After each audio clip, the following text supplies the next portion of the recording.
This video is about my experiences of working with epoxy and paint on a John Welsford designed SCAMP sailboat. In the instruction manual for the SCAMP, it suggests that the pieces of ply should be coated twice with epoxy prior to assembly. Now, this is not something I've done before. On my previous 6 boats, I've always assembled first, being keen to get on with construction, and then epoxy coated and sanded whilst everything is in place. Now, although this means you can get started very quickly, it does give you a real problem in terms of getting into tight spaces, sanding into corners, and so I took up the suggestion and put 2 epoxy coats on all the pieces on both sides.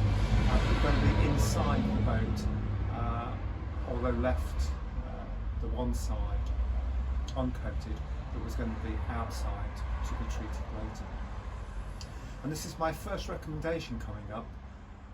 If you're using new pumps that you've no idea whether they work satisfactorily or not, test them. Do a mix and weigh out the product rather than relying on the pumps delivering a set volume. The epoxy I was using a 2-for-1 ratio. Pumps were new, just supplied by the manufacturer, and I coated all my parts, some 70 of them, with 2 coats, but each time I came to sand found that it was particularly difficult. I was getting lots of balling up on the sandpaper, and it struck me that the epoxy wasn't drying properly, despite having left it to dry for 2 or 3 days after coating. I then received an email from the supplier saying that there had been problems with some of their pumps and to be aware that they may not be delivering the right ratios. I mixed up a batch and discovered, to my horror, that rather than a 42% ratio by weight, I was actually getting 24%, nowhere near enough resin, and that the epoxy was probably never going to set properly. I was advised to take the epoxy off, and obviously that was not a nice message to get, and I spent 40 or so hours scraping and sanding as much of the epoxy off the surface of the ply as I could do. I got through nearly 50 sanding discs, 3 heat guns. Thankfully the supplier of the heat guns was happy to replace each one as they failed, but eventually I got back to more or less bare wood, and then proceeded to put 2 coats on, mixed by weight. And from then on, I always mix my epoxy by weight. It takes a few seconds longer, but not long.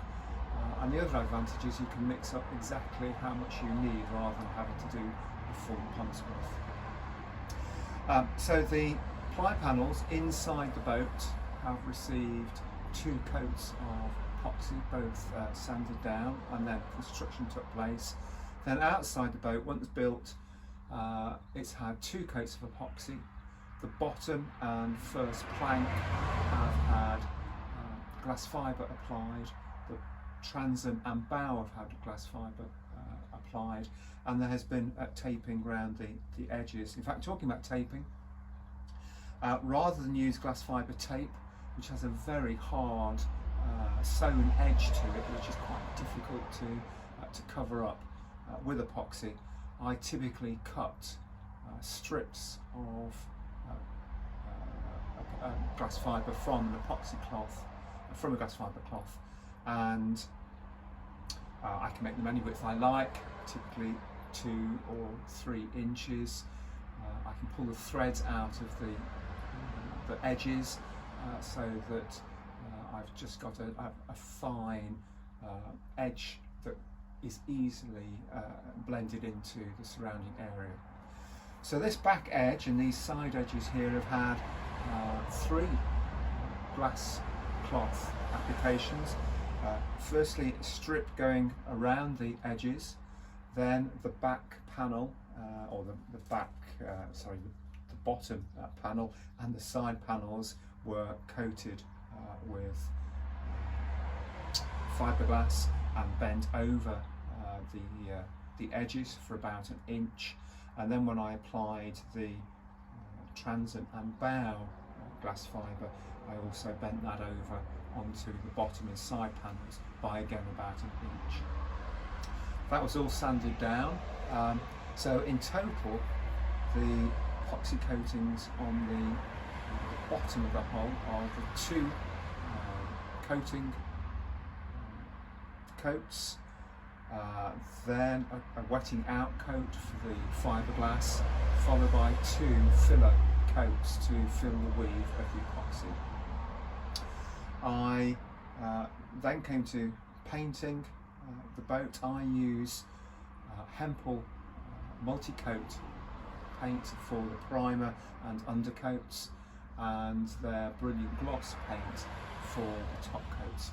It's a single pack paint. I find that more easily used. I've used 2-pack paints in the past, but they're quite expensive, and they take some work to get the nice wetted edge to blend in along your work. So I now use the single packs, and I get on fine with them. They cover nicely, they're easy to brush in, and they seem to be up to the job in terms of hardness. So the bottom has had 3 coats of multi-coat as a primer and undercoat, followed by 3 coats of brilliant gloss as a top coat. I think it's about there now. I have now removed the tape around the edges. As I look at it, there are a few areas where, if this were the top of the boat and therefore going to be seen, I think I might apply 1 further coat, but as it's on the bottom, I think it's probably now good enough. Anyway, I'll leave you with that. I'll leave you watching paint dry.